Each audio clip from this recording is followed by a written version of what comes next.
भाजप नेते विनोद तावडे यांची राज्यसभेवर एंट्री झाली आहे. एबीव्हीपी ते राष्ट्रीय सरचिटणीस असा थक्क करणारा राजकीय प्रवास भारतीय जनता पक्षाचे राष्ट्रीय सरचिटणीस विनोद तावडे पुन्हा एकदा संसदीय राजकारणात सक्रिय होताना आपल्याला दिसत आहे. राज्यसभेच्या निवडणुकीच्या निमित्ताने त्यांना महाराष्ट्रातून संसदेच्या वरिष्ठ सभागृहात जाण्याची मोठी संधी मिळालेली आहे. 2014 मध्ये राज्याचे महत्त्वपूर्ण शिक्षण मंत्रीपद सांभाळल्यानंतर 2019च्या विधानसभा निवडणुकीत त्यांना उमेदवारी नाकारण्यात आली होती. मात्र आता राज्यसभेवर वर्णी लागल्याने तावडे यांना पुन्हा एकदा खासदारकी बहाल करण्यात आली आहे. राष्ट्रीय स्वयंसेवक संघाच्या मुशीतून घडलेल्या विनोद तावडे यांचा राजकीय प्रवास म्हणजे अखिल भारतीय विद्यार्थी परिषदेच्या माध्यमातून सुरू झाला. त्यांच्या संघटन कौशल्याची दखल घेत 1995 मध्ये त्यांच्याकडे पहिल्यांदा महाराष्ट्र भाजपच्या सरचिटणीस पदाची जबाबदारी सोपवण्यात आली. या पदावर त्यांनी 1999 पर्यंत काम पाहिले. त्यानंतर पुन्हा 2002 ते 2011 या प्रदीर्घ काळात त्यांनी या पदाची धुरा अत्यंत यशस्वीपणे सांभाळली होती. विशेष म्हणजे अवघ्या 36व्या वर्षी 1999 मध्ये त्यांनी भाजपच्या मुंबई प्रदेशाध्यक्ष पदाची सुद्धा सूत्रे हाती घेतली. इतक्या तरुण वयात हे महत्त्वाचे पद भूषवणारे ते पहिलेच नेते ठरले होते, जो त्यांच्या राजकीय वाटचालीतील एक मोठा विक्रम मानला जातोय.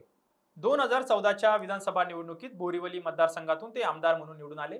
राज्यात भाजप आणि शिवसेना महायुतीचे सरकार स्थापन झाल्यानंतर त्यांच्याकडे शालेय शिक्षण व क्रीडा, उच्च व तंत्र शिक्षण, वैद्यकीय शिक्षण तसेच मराठी भाषा व सांस्कृतिक कार्य अशा महत्त्वाच्या खात्यांची जबाबदारी देण्यात आली होती. मात्र मंत्रिपदाच्या काळात त्यांना एका वादाला सामोरे जावे लागले.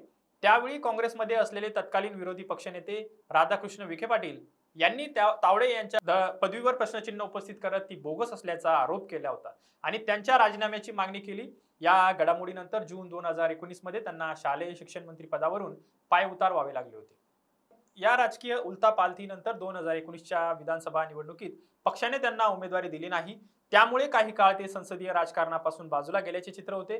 परंतु कोरोनाच्या संकटाच्या काळात पक्षश्रेष्ठींनी त्यांना राष्ट्रीय पातळीवर मोठी संधी दिली. अवघ्या एका वर्षात म्हणजे सप्टेंबर 2020 मध्ये त्यांच्यावर भाजपच्या राष्ट्रीय सचिव पदाची जबाबदारी सोपवण्यात आली. त्यानंतर अल्पावधीतच त्यांना बढती देऊन पक्षाने राष्ट्रीय सरचिटणीस करण्यात आले. आता याच प्रवासात त्यांच्या कारकिर्दीवर राज्यसभा खासदारकीची नवी मोहर उमटली आहे. काय वाटतं आपल्याला? विनोद तावडे यांना संधी देऊन त्यांच्यासोबत न्याय झाला आहे का? नक्की कळवा.